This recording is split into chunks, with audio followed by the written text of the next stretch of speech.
Napilitan na mag-cloud seeding sa Cagayan Valley dahil sa El Nino. Ekta-ektarang taniman na ang nasira dahil ilang buwan nang hindi po umuulan. Nasa frontline na balitang yan, Elaine Fulgencio. Sako-sakong asin ang ikinarga sa eroplanong ito sa Kawayan Airport sa Isabela. Gagamitin ng mga ito sa cloud seeding sa iba't ibang bahagi ng Cagayan Valley. Pagdating sa Himpapawid, isinaboy na ang kilo-kilong asin sa mga ulap. Tiniyak ng sundalong ito na walang masasayang. Ayon sa Department of Agriculture Region 2, ginawa ito para umulan sa mga tanimang napupuruhan ng El Nino. Karamihan ng areas na yan is mais po.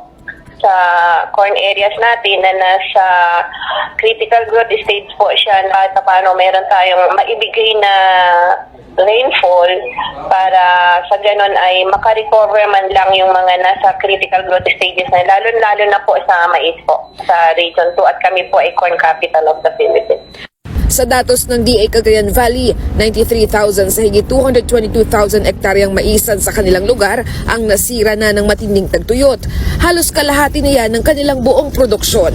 May 53,000 na hektarya pang nanganganib na ring masira.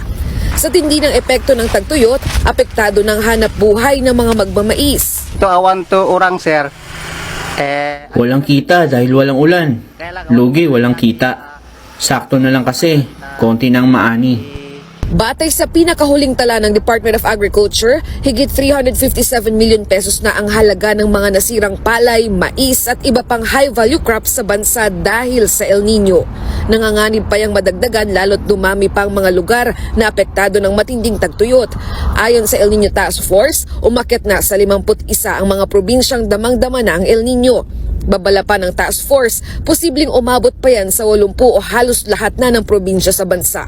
Sa pagtataya nila, higit 277,000 hectares ng mga taniman ang mapupuruhan. Sa kabila nito, sapat naman daw ang supply ng pagkain at bigas sa Pilipinas. Pero hindi natin dinidiscount yung fact na maaapektuhan po nito yung ani dahil po nagsisimula o pasimula pa lamang po ang dry harvest season. So meron po itong siguro konting kink doon sa ating expected harvest. sa ngayon tuloy daw ang pagbabantay nila sa mga taniman kasama ang DA. Nakaantabay rin sila sa mga magsasaka para matulungan sa mga pwedeng itanim sa gitna ng El Nino o pagbibigay ng alternatibong kabuhayan o cash aid. Nagbabalita mula sa Frontline, Elaine Fulgencio, News 5. Thanks for watching Part Neil TV channel. Please subscribe my YouTube channel. Follow, like, comment, and share.